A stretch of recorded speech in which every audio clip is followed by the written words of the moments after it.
Tonight on the Chillstream, I have so much show, I have no idea if I'm even going to get through all of it. I have to publicly change my opinion live on air. That's not going to be easy. And so much more, all coming up in the next 2 minutes. See you on the other side.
And we're back.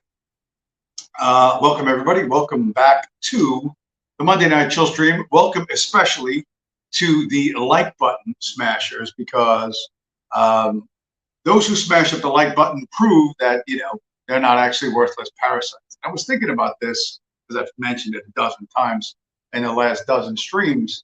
The streams get like 30, 35 views, 28 views, 30 views, and only 4 or 5 likes.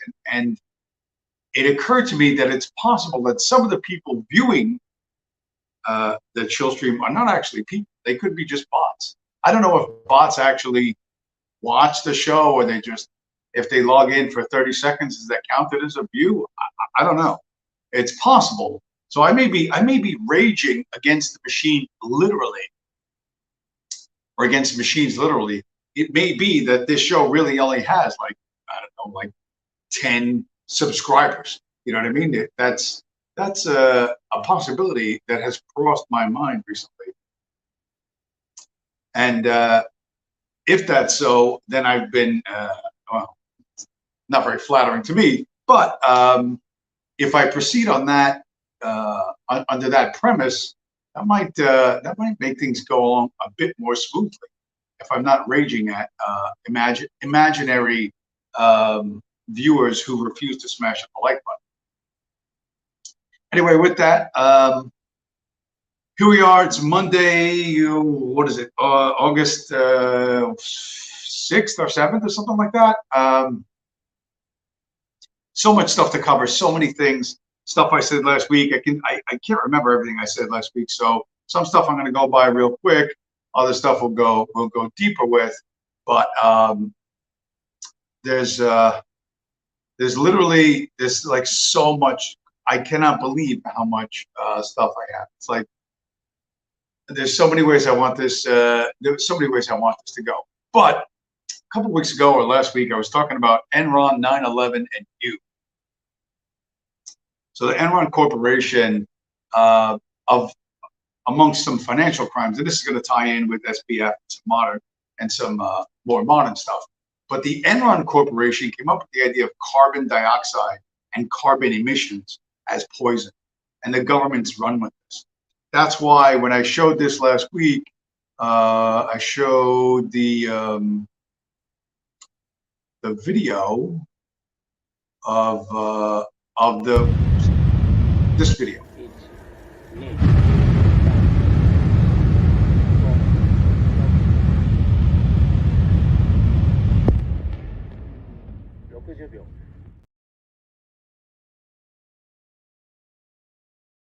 All the money for that, all the legislation for that, all of that grew out of this idea that carbon dioxide is a poison and that we need to reduce it or else we're all going to die.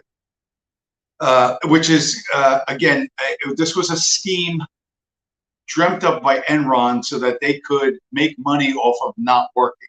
So if you had a factory that produced, whatever, 1 million pounds of carbon, and you would be taxed on whatever, 1 million pounds of carbon. If you didn't want to pay that tax, you could shut your factory or reduce your factory output to say half of that, and then sell the credits, 500,000 pounds of carbon credits to someone else who maybe wanted to run their factory 18 hours a day instead of 12 hours. Like they had this insane scheme of trading these carbon credits. First, you got to make carbon a poison.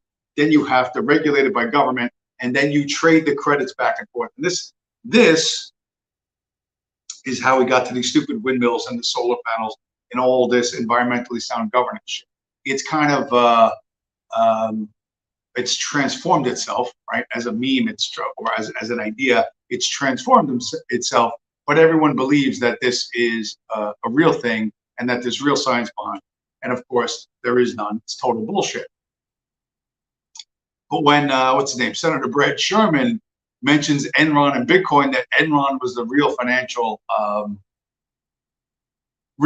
innovation, yeah, they've literally come up with a way to tax every fucking thing you do. Start your car, well, your car emits carbon dioxide, so, you have to pay a carbon tax. Oh, you're breathing?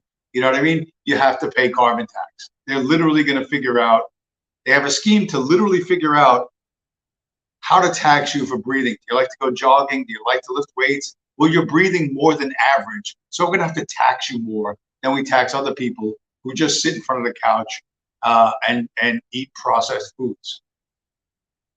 And if you think, well, James, that's kind of fucking crazy.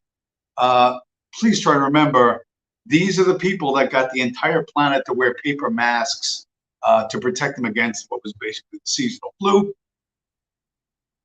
And everyone complied. The reason why everyone complied is because your job was on the line, your income was on the line, and they would destroy you if you didn't comply. So people complied.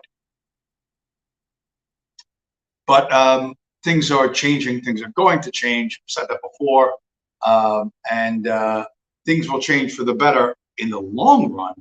But between here and there, I'm afraid there's going to be some rough water for some of us. Maybe not all of us, but some of us. So, okay, so that's Enron and 9/11 and the what else? A bunch of other crap. And are 2/3 of my viewers really bots? I don't know. We have someone in the chat. We have Virgil Doc Purple Heart, a verified like button smasher. Welcome, sir. Welcome to the show. Thanks for stopping by. But yeah, we got there's so much. I really have a ridiculous amount of stuff to cover, and I'm trying to be a little bit focused, because as the week goes, as I go through the week, I think, well, I'll talk about this, or I'll mention this, I'll mention that. And then by the time I actually get here and click the go live button, I've mentally gone through way too many changes, way too many changes. Okay.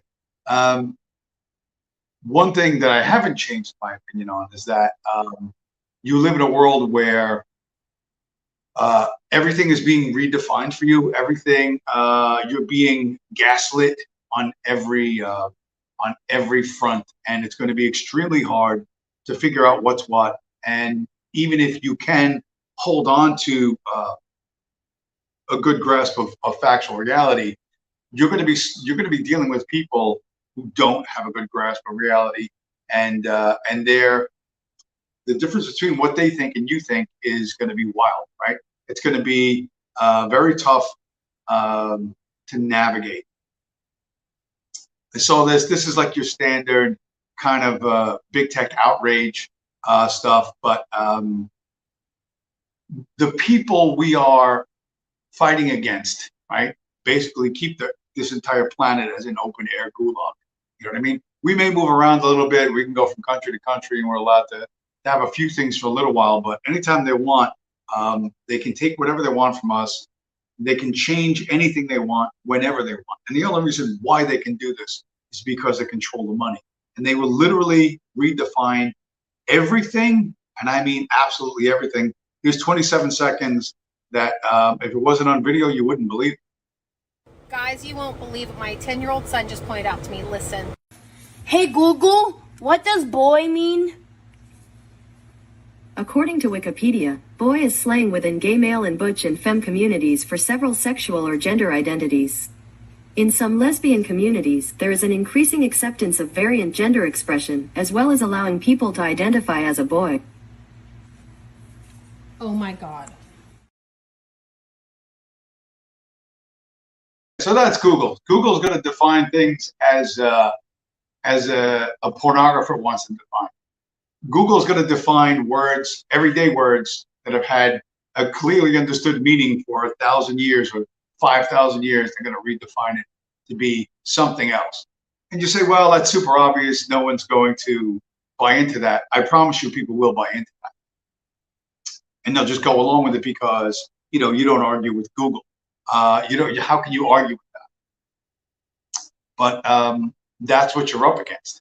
You are up against people, you know, essentially the people that run the world, right? The small hats in the Old Testament, which everybody knows I'm not a big fan of that. But, you know, they wrote like, you know, what did they say? Go to the land of Canaan and spy on all you find there and kill all who live there and take that land because I am your Lord, you know, God, and I bequeath this land to you because I like you so much. Basically, their holy book says they're allowed to kill you and take your shit. And that's putting a very bold face on it. But that's exactly what the book says. And that's exactly what they do. I got a 1 minute 25-second video showing exactly that. برجع لها ما راح اضل ساكته.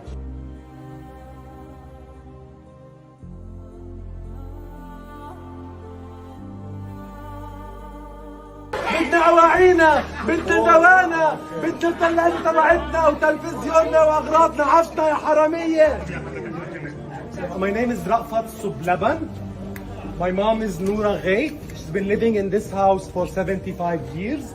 This morning, Israeli occupation evicted her and my elderly dad from the house, so an Israeli settler organization can seize our home. They have seized the home, they will renovate it and now move a random Jewish family in our place. لا امك من هون ولا ابوك من هون. انا امي من هون وابوي من هون وانا مولوده هون. برجع الله كريم. They're ethnically cleansing the Muslim quarter. We're in the Muslim quarter of occupied Jerusalem's old city. They're committing war crimes in broad daylight, and the world is silent. Enough. 75 years occupation, oppression, displacement.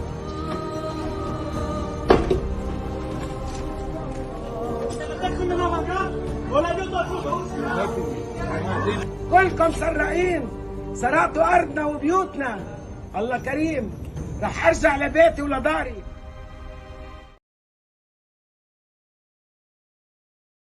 I feel badly for that old woman. She says, God will grant me revenge. That's not going to happen, right? These people are going to take what they want to take when they want to take it. And they particularly like taking things from old people because old people are easy prey. All predators like easy prey. Why are they stealing that woman's house? To put an Israeli settler family in there. That way they can say, oh, that's not really a Muslim neighborhood. That's really a Jewish neighborhood. Look, there's Jewish families that live there, you know, and that's going to be their excuse to do that again and again and again and kick everyone else out and kick out the entire neighborhood in their plan to make Jerusalem an entirely Jewish city. But that's in Israel. In America, they're slicker. I got a 31 second video from Shabos Tommy Robinson. I don't know if you guys remember Tommy Robinson, that little English dude who was like, in the early days of the war on terror, he was all about, criticizing Islam, and he was, doing these public protests against Islam in England. And he was something of a social media figure. They ended up putting him in jail and making him a felon, so he can't leave England because he wanted to come to the United States. But yeah, he's Tommy Robinson is back, and he's got something to tell you about our friends at the Black Lives Matter movement. A lot of the cities where the major shops and units were burned down, where the Black Lives Matter organised riots basically looted entire areas, were the exact redevelopment areas for the new developments of the banks. It was like an organised plan. Burn down these areas, loot the shops, and the laws were changed the year before to make them redevelopment areas, so they were tax-free, then the banks come in and bought it all. I was looking thinking, this is organised. This is like a building development programme. Black Lives Matter have been used as an organisation to come in and just, it sounds like a conspiracy theory, but when I actually looked at it, I thought, oh my God. And out of the 19 cities where the major places were looted and burned, it's like 18 of them. All those piles of bricks that were available for the BLM riots, there was a law passed to give low interest loans to any redevelopment in that area. And then, surprise, surprise, the golems did as they were told. They rioted, over based off of, a crackhead, George Floyd, the crackhead, who, by the way, just to remind you, Derek Chauvin didn't shoot him, didn't beat him, didn't punch him. All he did was put handcuffs on a crackhead. And they gave this guy 12 funerals and a golden casket. And 19 American cities burned, 18 sections of which were eligible for low interest redevelopment loans. So it's all a money grab. It's all a money grab. It's all a money grab. It's all about money and power. And that this is fueled by fiat currency. This is what we fight against. This is why Bitcoin is the most important invention literally in human history, because it's a money they cannot steal from you. They cannot inflate away from you. And if you don't understand how big that is, then I can't help you. You probably don't belong to this channel. This is enormous. And when you're like me, and what I've essentially decided to do is I want to, and I've said it before, peacefully and legally destroy the Federal Reserve note. I want to peacefully and legally destroy what is commonly thought of as the US dollar and replace it with Bitcoin. I want to replace the fiat system with a proof of work system, that everyone's going to have to do something of value in order to get money so that they can buy goods and services and shelter and medicine and food and whatever. That's the system I want to live in. And that's because largely that's how I live my life now. But I want everyone to live. I don't want to work weeks, months, years, my entire lifetime for less money than these motherfuckers can make by pressing a button. I want to burn that shit. I want to burn it all to the fucking ground and everything that goes with it. But like the Enron, 9/11, carbon credits, fucking windmills, and all fucking solar panels, it becomes more complicated over time. There's no way to disentangle this. There are no solutions. You know what I mean? But the thing that's driving change is absolutely Bitcoin. And although it's not like they're not trying to push back, here's what do we got? Here's Elon Musk. Everybody knows Elon Musk. He's the warmest and fuzziest of multi-billionaires, right? He is like the Shabos of Shabos for the Rothschilds. Elon Musk talking about what he plans to do with Twitter now that Twitter is no longer Twitter. It's he's calling it X. I'm going to play you guys this clip of Elon basically saying the quiet part out loud. Let's check it out. Essentially, if done right, X would serve people's financial needs to such a degree that over time it would become, I don't know, maybe half of the global financial system or some big number. Okay. I'm not sure what the number is, but pretty big. So it would be by far the biggest sort of financial institution. Like I said, not really in the way that people are used to thinking about banks. Mm-hmm. Just the most efficient database for the thing that is money, least amount of fraud, everything's real time. If they go down the route of using a centralized database or a centralized system or a centralized software, it will inevitably be co-opted by governments. You know, Elon Musk has more influence and he's able to kind of go forward with it. What is eventually going to happen? They're going to use that as a surveillance platform. They're going to deem who is entitled to use money, who is not entitled to use money. The solution is Bitcoin. It's always been Bitcoin. But the thing is, if it's Bitcoin, then Elon Musk can't rent seek. He can't take a percentage of the transaction fees, right?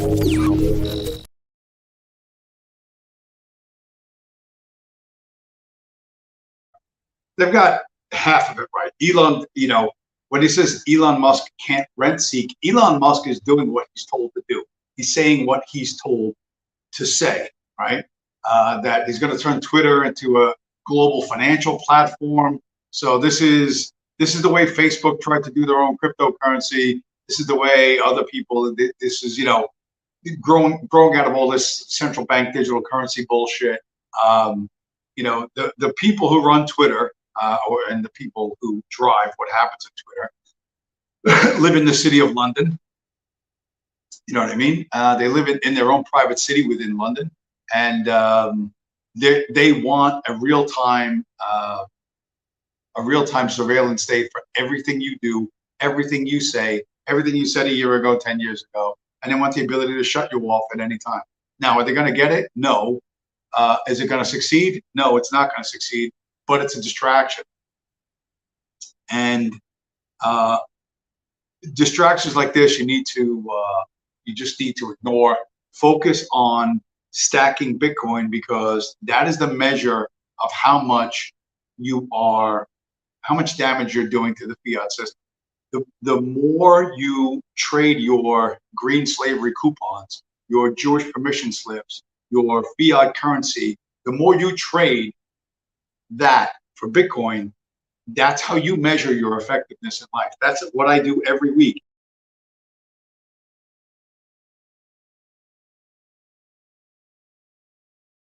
I'm going a little bit further. What just happened? I don't know. Looked like it just went out. So everything, you know, I had my fucking GPS go out. I had a GPS, the same GPS for like 15 years. I don't know how long I had. I had to go buy another one because the one I have, which is whatever box, the one I have had a battery in it, and the battery was like a rechargeable battery in here, and the battery is no longer useful. It won't hold a charge anymore, and so because the battery won't hold a charge, this thing kept going on and off while I was driving. It's really annoying, and I do still need it, so I had to buy a new one of those. But guess what? I used the Bitcoin credit card, and I picked up, you know, whatever, like $3 or $5 worth of Bitcoin. Like in everything I do, I think about how can I advance my agenda, which is to destroy the Federal Reserve note. And how can I tell that I'm being effective? Well, I look at my stack of Bitcoin. Is it 1/1000th of Bitcoin? Is it 2 1,000ths of a Bitcoin? Is it 1/100th of a Bitcoin? Is it 1/10 of a Bitcoin? Is it 1/4 of a Bitcoin? Whatever it is. That's how I know that I'm succeeding in my goal, right? That's my measurement of success. And that success increases week after week and month after month. That's why I'm happier and more positive than I've been in a very long time. However, I'm a little bit of a fast learner. I don't always get it right in the first try, but give me a couple of tries and I'll pick it up fairly quickly. But I don't think everyone will, and I'm not the only one who understands that not everyone's going to get this right away. Here's 1 minute. The beautiful and vivacious Natalie Brunell talking with some dude who's got one of those dirty hands, clean money hats on. Bitcoiners like to say, be your own bank. And this year proved why having a self-sovereign option is so important. Having a bank custody all your money can feel safer. They take care of all the security and responsibility of storing your money until they don't. A rough week for the banking industry. The collapse of Silicon Valley Bank. The second biggest bank collapse in U.S. history. Even though ETF and other proxies for Bitcoin exposure are becoming more mainstream, there's nothing like holding the real thing, removing all counterparty risk. People feel safe, putting hundreds of thousands of dollars in banks. They do more research on what iPhone product they're going to get as opposed to where they put their money. So how do you see this all playing out in the future? Do you think that most people will take self-custody and should? I personally am of the belief that the path to hyper-Bitcoinization is billions of people getting rugged over and over again by trusted third parties, by these different institutions that they trust with their information, with their money, until they realize the need to take personal responsibility over their digital life, and then they act on it and start using the tool. So unfortunately, I think that guy's right. I think a lot of people are going to have to learn the hard way. I think the majority of people are going to have to learn the hard way. I've said it before. People do what's easy and comfortable, and they're likely to succeed at. And if it's confusing and difficult, and they're not certain of their success, they're really unlikely to do it. And that's unfortunate because they're going to miss out on a real big opportunity. I mean, every time, like literally every piece of Bitcoin you buy, every Satoshi you own is a Satoshi that the Rothschilds will not own.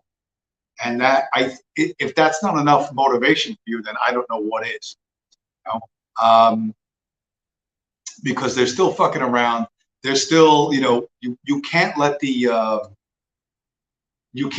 hustle, get exposed. You have to. You absolutely have to keep it going. Here's let's go with what are we gonna do? Let's do.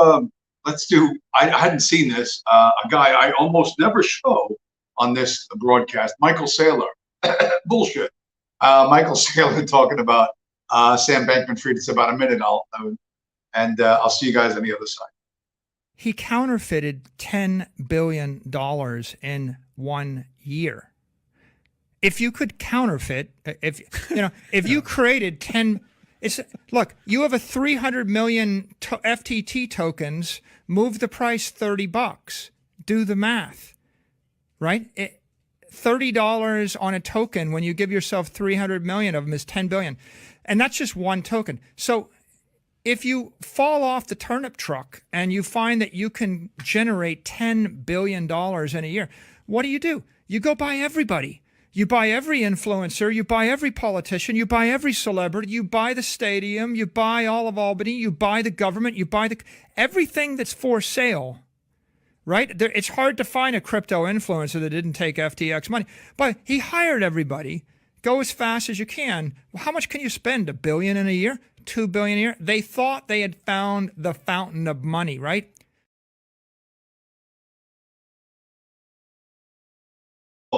You hear Saylor talk about Sam Bankman-Fried as you fell off the turnip truck. So that's as close. That's a pretty sick burn for someone that is social class. You know what I mean? I would say different things, but that's a little just a tiny peek into the contempt that a guy who made his money honestly and became a billionaire, from starting out at a very humble beginning, a relatively humble middle-class American beginning,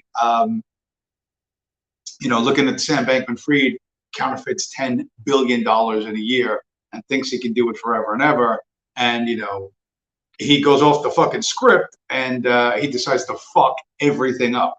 Now, he's still going to prison. I don't think he's going to get away with this entirely. I don't think they're not going to allow that. He's going to go to prison. But like I said, you can't expose the hustle. And so behind the scenes, they have been working to make sure that the overall hustle doesn't get exposed, doesn't blow up. Nobody blows up the spot right away. Here's one more minute with that kid with the dyed hair.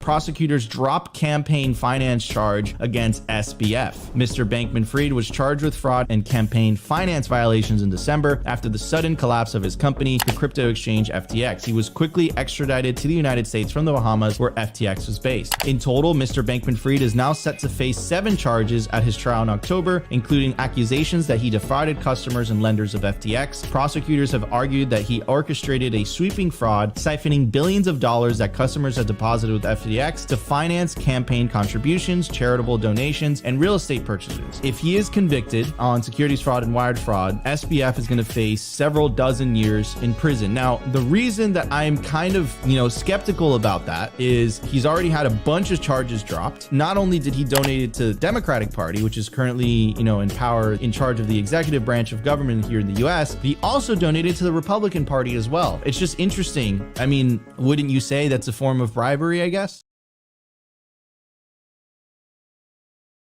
Okay, so this kid, he's got half an idea of what's going on, but the fact that he publicly states that there's a difference between the Democratic Party and the Republican Party shows that he doesn't really understand politics in any deep way.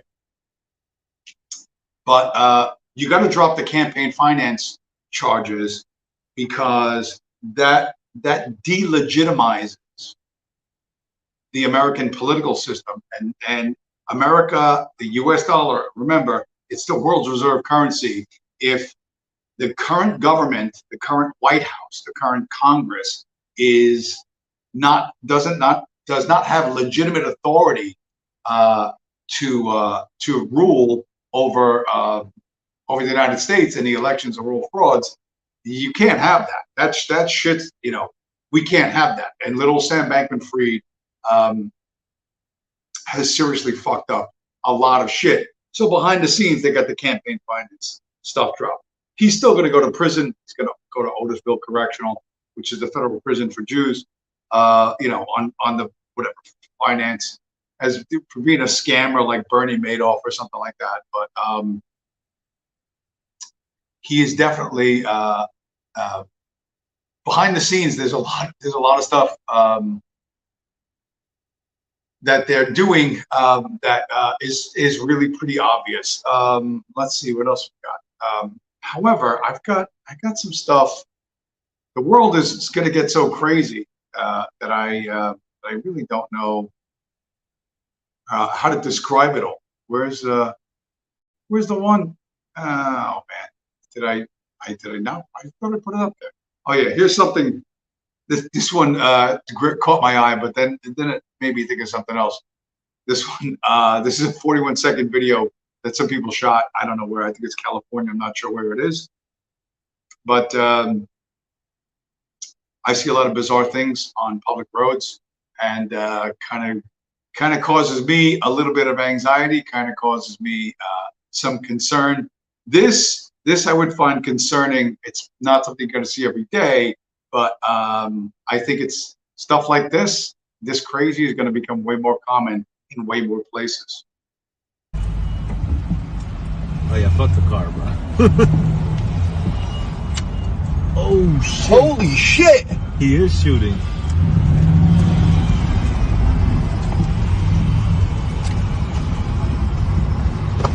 Holy shit, dude!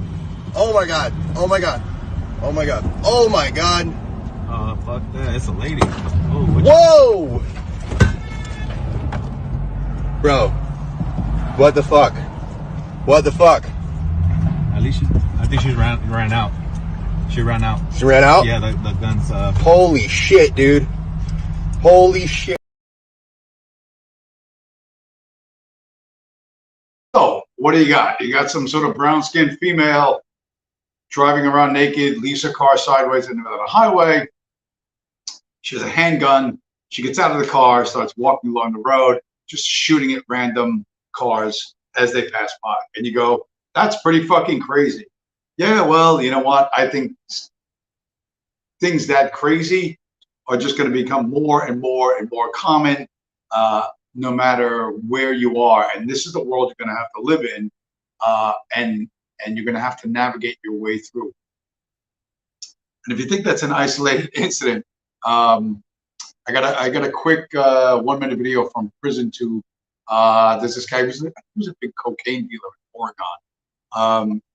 I don't know what his name is, but he's talking with some dudes down in Miami, Florida. Florida, home to Ron DeSantis, future president of the United States, or so he thinks. Now he rides around in a bulletproof SUV and carries an AR-15 just for protection for he and his family. This is my baby, you know what I'm saying? This the beast. B7 level bomb proof. It's fully bulletproof. Right. Man. You can't get through there or nothing. We go to sleep at red lights. That is very typical Florida, I will point out. Shit, we from Dade County. This the only thing these niggas shooting at you with. Right. That's why I'm riding this like this. Yeah. You know what I'm saying? Like, I got my son in the car. That's why I got to keep, you know what I'm saying? Mm-hmm. But that'll be in the front seat. Yeah, this is my baby right here. This is my passenger princess. Everybody down there, and I do mean everybody, is packing multiple forms of heat everywhere they go. We're in Florida. Gun laws is different. Everybody got guns.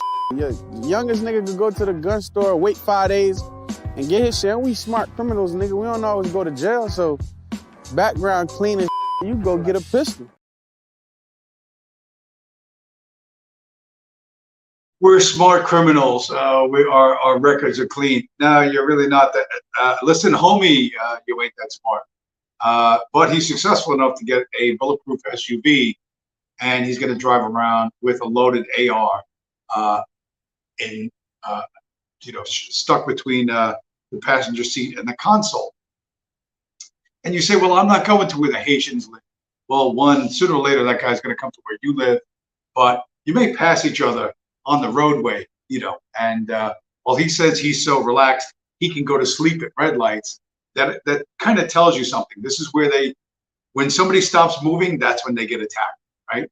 So he feels comfortable inside his armored SUV. What if he looks over and sees somebody that he calls his ops, his opposition?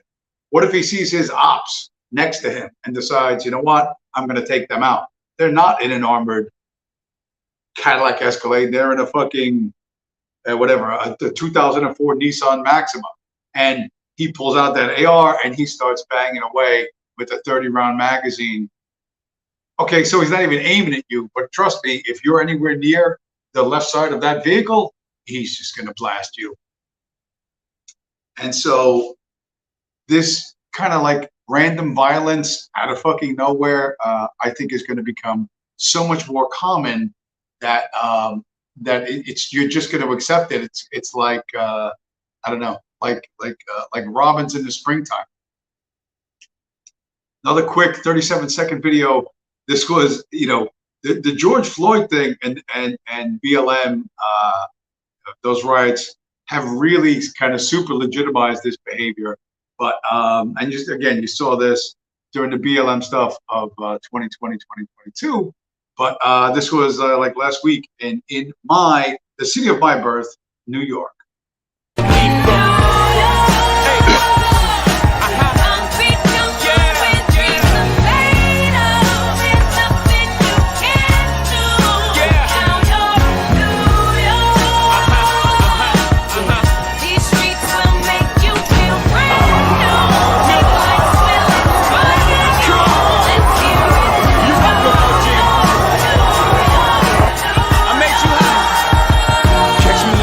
With OG at a Yankee game that made the Yankee hat more famous than a Yankee can. You should know I bleed blue, but I ain't a crypto. But I got a gang of.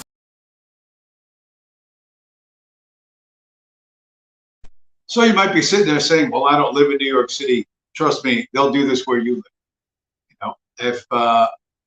If there's diversity anywhere near where you live, they will do this. Okay, and there's nobody going to stop them. That whole thing grew out of some YouTuber rapper was doing some sort of giveaway in Tompkins Square Park, or I don't know, was some park near the village, near 14th Street, and something went wrong. It was a prize giveaway gone wrong, and it started a riot.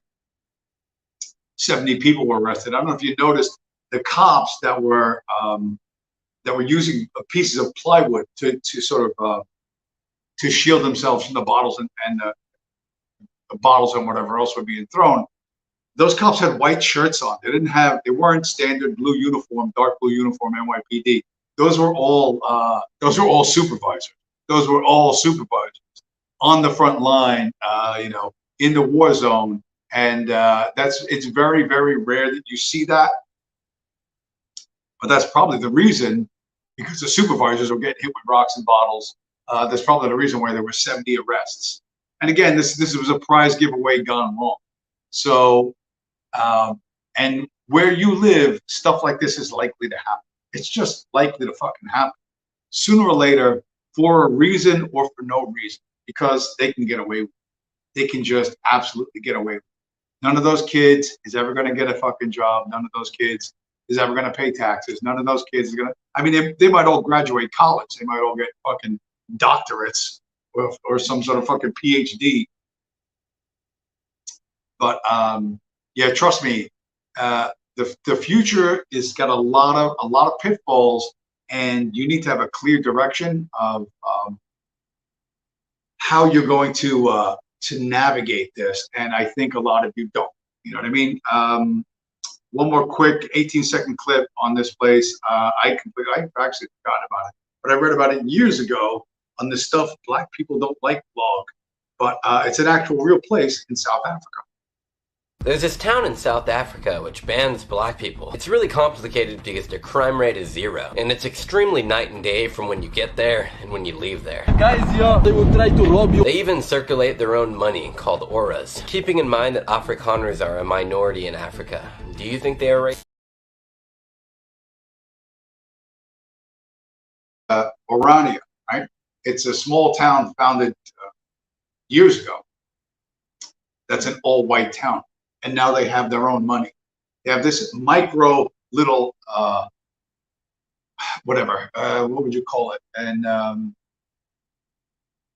a enclave, right? And it works, and it works, and they have 0 crime. They had to get permission from Pretoria to do this, which they have legal permission to do it. And what's really interesting is when you are allowed to control your own territory, right? When you have control over what happens, you create the environment you want. And a 0 crime environment in South Africa, that's super rare. Can that happen everywhere? Yeah, it actually can. But you're going to need your own money. And while the Iranians are using auras or whatever, paper bills, I don't know, I have no idea what the fuck that is. They would be much smarter to start using Bitcoin, because Bitcoin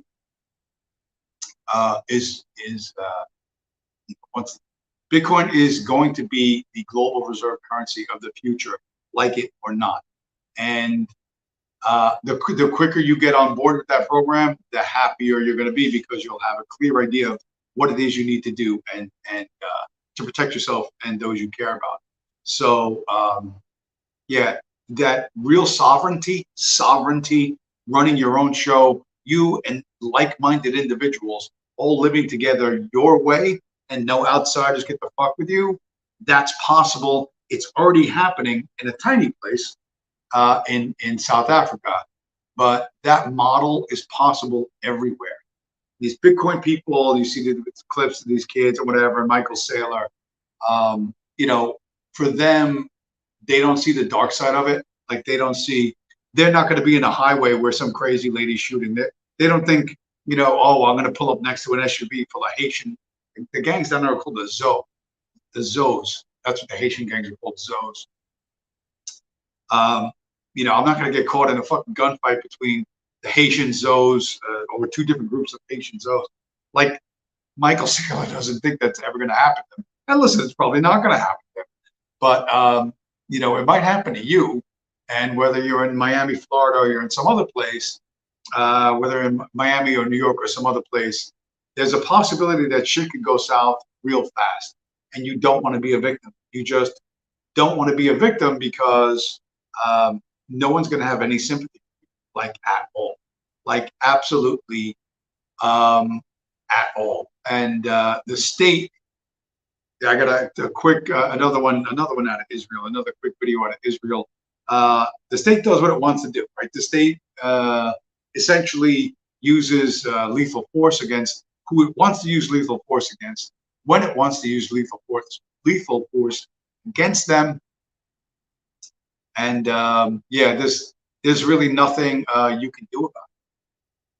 Israel evading accountability is so normal and unsurprising that nobody's talking about the fact that they've closed the investigation regarding the cold-blooded killing of Palestinian doctor Mohammed al-Husaybi due to a lack of evidence. Even though Israeli police shot him dead at one of the entrances to Al-Aqsa Mosque during the first week of Ramadan, an area covered in CCTV. An analysis done by Forensic Architecture proved that multiple cameras in the vicinity must have caught the incident. The police were also wearing body cameras, but apparently they didn't have time to turn them on. One Israeli police official says it's illogical and untrue that there's no documentation of the incident. But it's no secret that Israeli surveillance exists to convict Palestinians, not bring them justice.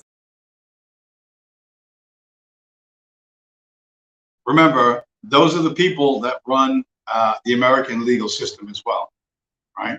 Those are the people that run the American legal system as well.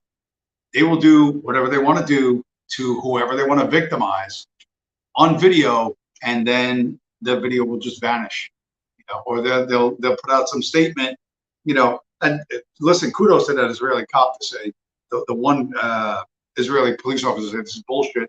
There's no way there's no evidence here. But this is our current situation, and you have to survive to the other side of it. And your little fucking secret that Adolf Hitler was the good guy in World War II, not going to carry you through. I promise you this. Walking around with the red pill secret that Hitler was really the good guy. Yeah, you're a delusional fuckwit, and you deserve to die starving and homeless, like those kids rioting in New York, and like a number of others. But there are changes coming. Changes are definitely coming, and let's talk about. Let's talk about. Oh, let me go to screen share. Go to a screen share. I got a bunch of them. This I did not know. This is the part of the show where I officially, just to remind you, another guy, I can do this because it's just a screen share. This from the Jersey Journal. I grabbed this the other day. You see the corner, it says, what was Christie doing in the Ukraine? So in order to, the road to the White House leads through Kiev, apparently. You know what I mean? Somehow, some way you have to go kiss Zelensky's fucking ring in order to get a shot at getting into the fucking White House, which basically means, I guess, you're on board with rebuilding Ukraine at U.S. taxpayer expense, right?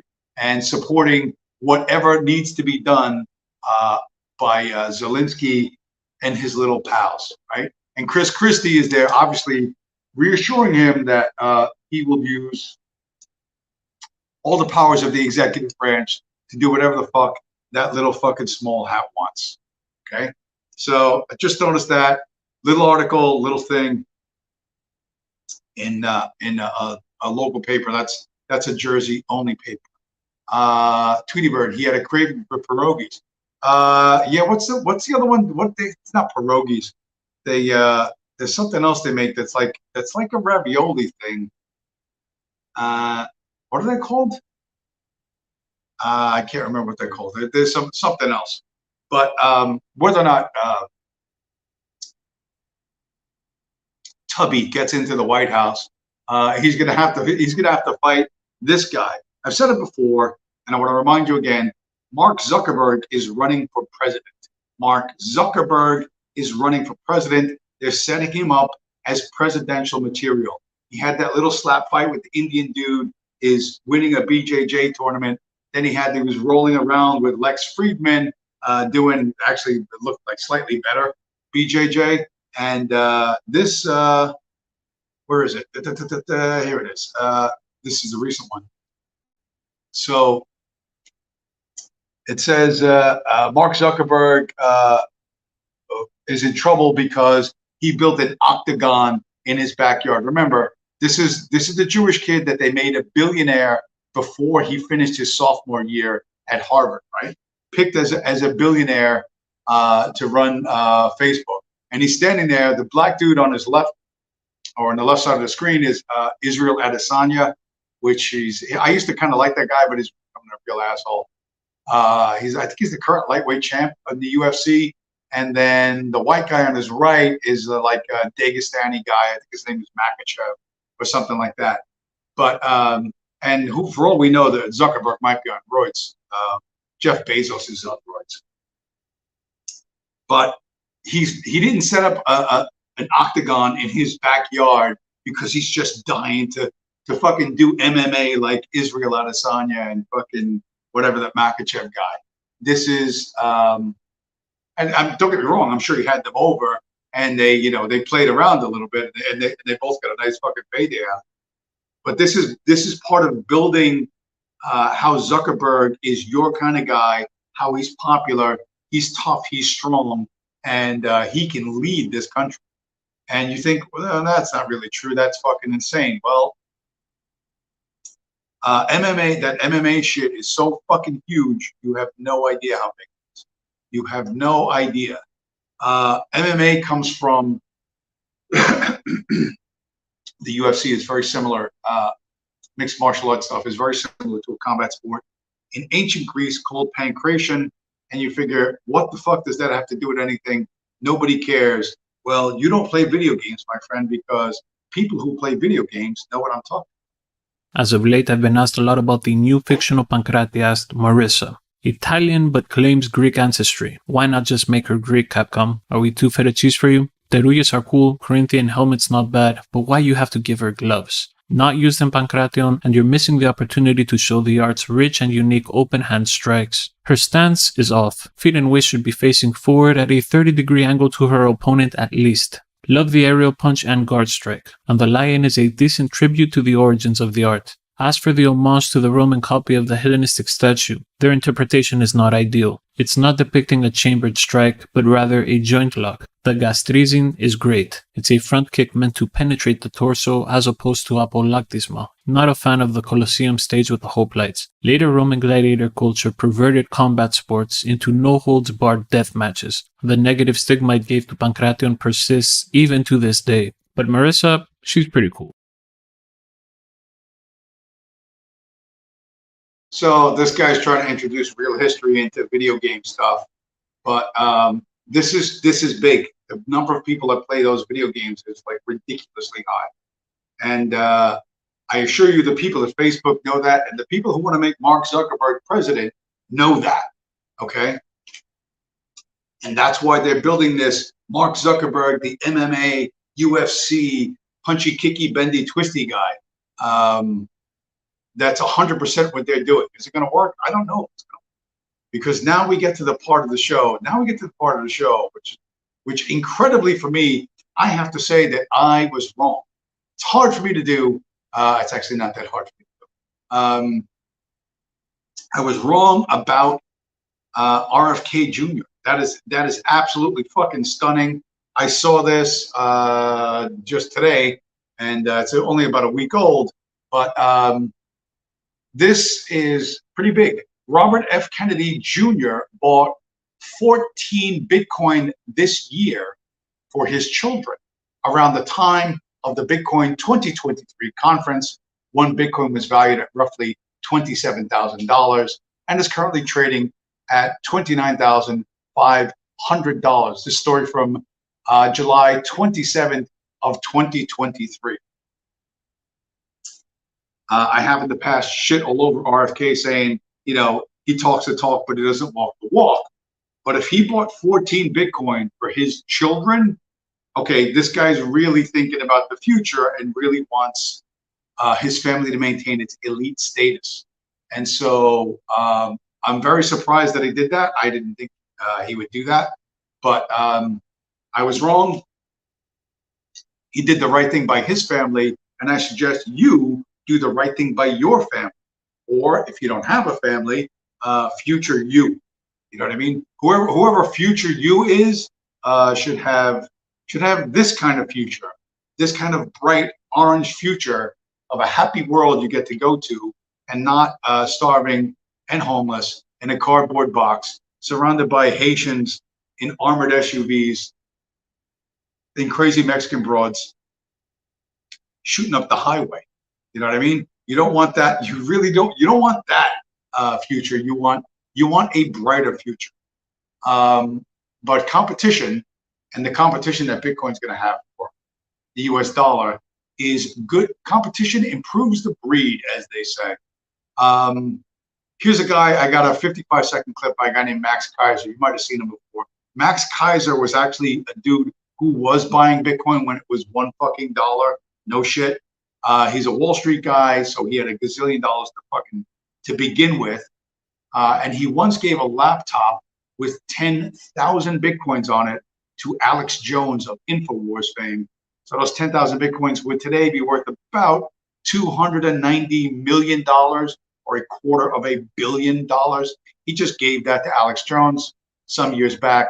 Alex Jones promptly, I don't know, sold the fucking laptop for crack and went to go bang some fucking transgender. But Max Kaiser, over the last few years, he's made his content is absolute shit. He talks like a fucking super rich fucking moron. You know, like it's literally some gibberish fucking stoner. But because of guys like Michael Saylor and Jeff Booth, who are very serious, smart dudes, who have thought about this a great deal, Max Kaiser has kind of upped his game, and now Max is about to make a shit ton of sense. And inflation is definitely an indication that your fiat money regime is in dire straits, and the collapse of fiat money is here now. People are feeling it right now. The quality of life all over the world is being impacted by it. People can't buy a home. People can't afford food. There's always only two possible pathways: a fatal type of hyperinflation, or you're just going to default across the board and you go into a deflationary depression. Nobody's coming forward with any solutions because it's past having a solution. Meanwhile, there are now 3 or 4 candidates for president and other political offices that are talking about Bitcoin. RFK Jr. talks about Bitcoin. Ron DeSantis talks about Bitcoin. The political class is beginning to see Bitcoin as part of the solution going forward. It'll be the result of another colossal wave of bank failures, which is baked into the cake. So Max Kaiser, speaking slowly, not being hyper and not talking about nonsense, kind of giving a fairly clear-headed analysis of what's going to happen. Hyperinflation is one scenario, and deflationary depression is another. So deflation is when things get cheaper and cheaper, and that might actually be happening. I've noticed this for a while. We got more comments. We have more activity in the chat. Tweety Bird, the mayor of the city of Miami, has thrown his hat in the ring for president, and he gets paid in Bitcoin. Yes, he does. Miami's full of small hats, and I'm sure he's going to give it a shot. And he's Hispanic. I think he's some kind of Spanish guy, Cuban guy, or whatever. And so he thinks he has a shot. And you know what? He might have a shot. He actually might. But to continue down the hyperinflation / deflationary depression, I see that I drive up and down a lot of different roads, and I see tons of fucking developments all over the place, and they're not individual homes. They're all rental units, and I've actually seen what this guy talks about in this video. 1 minute. So to give you a little understanding of what's happening in the world of real estate. We have a new trend going on across America, and that is vacant luxury apartment buildings like the one behind me. The apartment developers have gone crazy in America. They're building nearly 1 million apartments right now in 2023. That's a record high. And what they're doing is they're building these apartments, and then they're charging $2,000 a month, $3,000 a month, even $4,000 a month in some cases to rent the apartments, which of course is crazy. It's absurd. People don't have the money to afford that. So what we're now seeing is a huge increase in what's called the apartment vacancy rate in America. America. Data from Apartment List shows that in many cities, there's more and more vacant apartments, particularly cities like Nashville, Las Vegas, Phoenix, and parts of Florida are seeing a lot of these vacant apartments just sitting empty. And this is now forcing the landlords to have to cut the rent and in some cases give away 2 or 3 months free rent just to get someone into the building. And ultimately, this is bad news for the US housing market because over the long run, the levels of rent filter through to home prices. And right now, home price to rent ratio is near an all-time high. So if rent is going to start to go down, that means home prices are going to go down. So I see developments literally exactly like what you saw in the background of that guy's video. Like that template for apartment buildings, luxury apartment buildings, is all over from Secaucus down to South Jersey. I've seen similar things in Pennsylvania, near Malvern and other places I go to. I don't know who has $4,000. Like, how do you come up with $4,000 a month in rent when you're driving for Uber, making 60 cents a mile? You know what I mean? I don't know how that works, and nobody else does either, right? This and all this stuff, all these apartments, and how many, 500,000, 750,000, are going to end up empty because no one can afford to live there. So there are signs that that the economy, regardless of what the government says, is not really in great shape. They said, "Oh, don't worry, the labor market's cool. Inflation is lower than it's ever been." Meanwhile, like gasoline is bouncing off of $4 and $4 per gallon in a number of different places. Here in Jersey, it's like only like $3.75. But yeah, you're being assured that Jerome Powell, the knight in shining armor, this guy. Where's Jerome? Where's Jerome? Jerome. What's up, Jerome? This guy. Simply flooded the system with money. Yes, we did. That's another way to think about it. We did. Where does it come from? Do you just print it? We print it digitally. So we as a central bank, we have the ability to create money digitally. And they've raised interest rates. So he's killed the inflation monster, the dragon. Like he's our knight in shining armor. He went out and he saved the town. I guarantee you, he did not save the fucking town.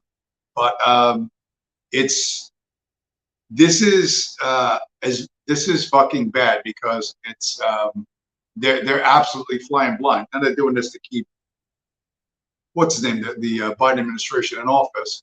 But you cannot run something as big and as complex as the American economy with your fucking eyes closed, listening to absolute fucking nonsense, like completely delusional fucking thinking. The next crash is going to be a bad crash, like Max Kaiser says, like other people have said. I don't know when it's coming. Is it going to be based on all this housing stock being empty and all of these the developers and the people holding the mortgages, the banks holding the mortgages on all these rental units that they can't rent, right? But the developer can't pay the fucking mortgage, so the bank loses, has to default. Like there's a potential for really, really bad shit coming down. And what are they going to do? They're going to print their way out of it. They're just going to print more fucking money, and that means your money, the value of your money goes down, down, down. So why would you hold your wealth? Why would you trust your future, your children's future, your grandchildren's future to these fucking lunatics, right? To these fucking incompetent fucking lunatics. That to me is just completely. I don't comprehend. I don't comprehend why you wouldn't immediately change your behavior. What else? What else do I got? But listen, you got to be a Chad and you got to get through it. I want to show this guy. Where's this guy? My man Gary Gunn. I don't know how he popped up on my Instagram feed, but he popped up on my Instagram feed.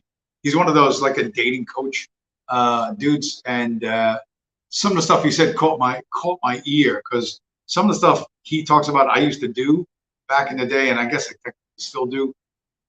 But I also made a bunch of mistakes too. But considering the environment we're living in going forward, you need to, there's some things you need to get a hold of. It's frightening when you realise that social anxiety is not only an indicator of men being single in the long term, but also being able to manage long-term relationships with women that they like. If you have social anxiety, first of all, you are less likely to meet new women. And second of all, when you do enter into a relationship, that social anxiety is going to prevent you from family get-togethers, from many different areas of socialising, all because social anxiety gets in your way. It is ultra important if you want to create and maintain a healthy long-term relationship that you work on reducing your anxiety in social situations.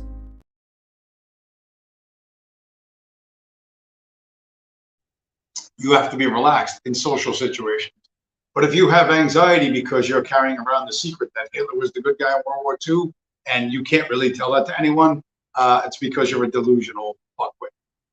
And in the environment we're going into, economic uncertainty, fucking riots, lunatic fucking behavior everywhere, that's going to amp up people's anxiety, and you've got to get control of that. It's to sit there and blame external forces for your lack of success in life is not a great idea for a bunch of different reasons.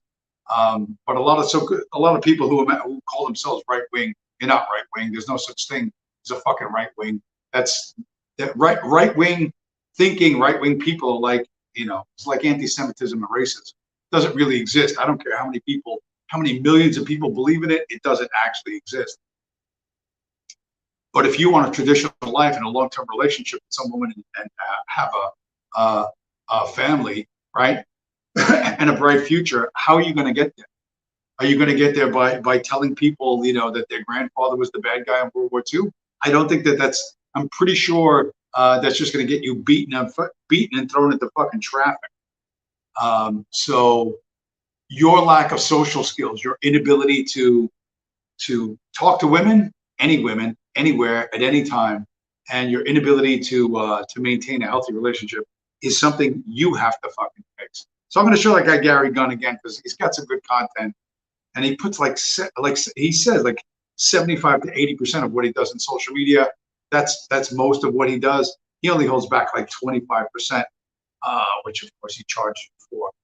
He will be on the phone with you while you're out picking up women or having conversations with them. He can actually walk you through shit. Okay, pretty interesting guy. Pretty interesting guy.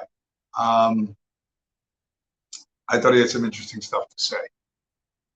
All right, what else? The future, like I said, the future's bright if you have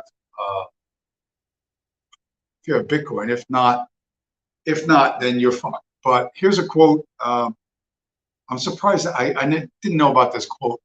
Here's a quote from there's a female poet named Sappho, who apparently had her eyes on eternity way back when. And if you meditate on this quote, someone, I tell you, in another time will remember us. If you meditate on that quote and think, how will you be remembered? How will you be remembered? As somebody who just went along? You just went along with the money printer people? Is that what you did? Or did you do something to try and make the world a better place? Did you decide, you know what? I'm going to make the world a better I'm going to end this, right? I'm going to do anything I can do to fucking shut this down faster, because there are two possible futures for us, right? The first future is this was my favorite. Get a huge kick out of this one. I became famous for a stream called Athens versus Jerusalem, and this is a shrunk down super super short version of those two worldviews that I found. I think I found them both on Instagram, or one on Instagram, one on YouTube. But first, Jerusalem. What's it like?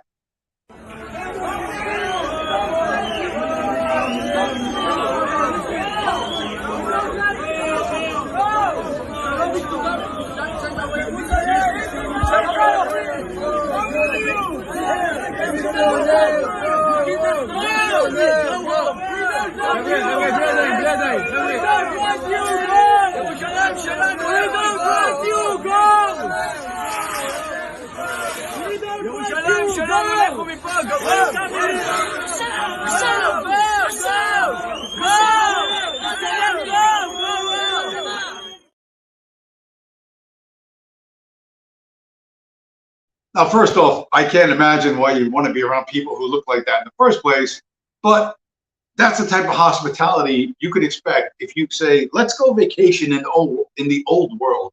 Let's go see, the Temple Mount. Let's go see these old pile of rocks. But there's another pile of rocks in that part of the world that you might go visit. And the vibe is just a little bit different.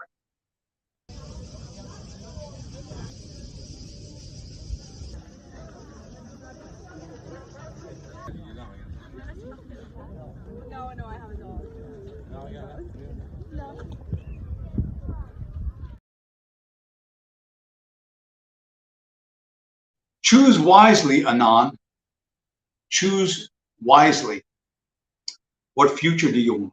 You want a future where people who hate you and think you were born to be their slave are in control, or do you want a different future?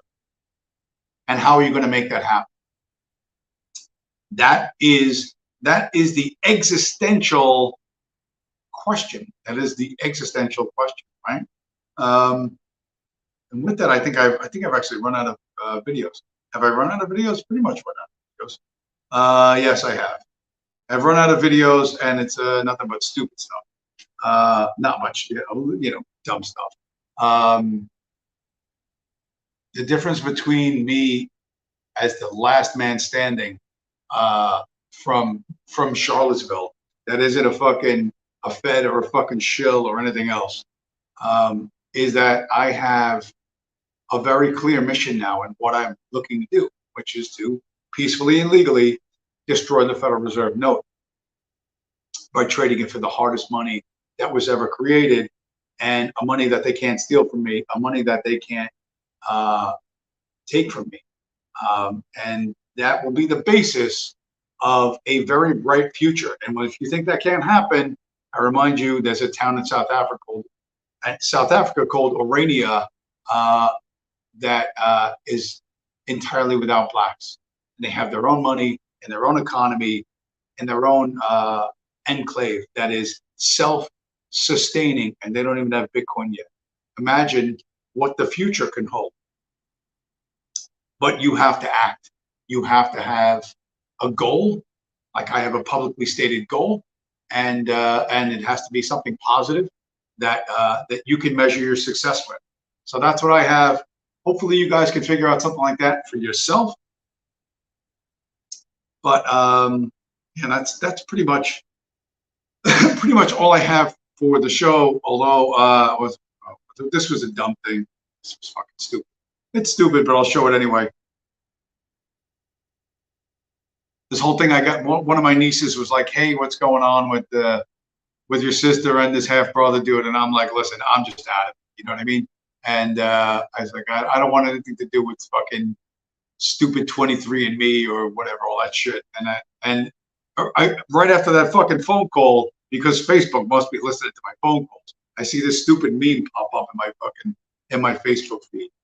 Little bit of a joke, not much of a joke, but try to end on a light note, try to end on a humorous note. So you can see what you could do in the future to protect yourself.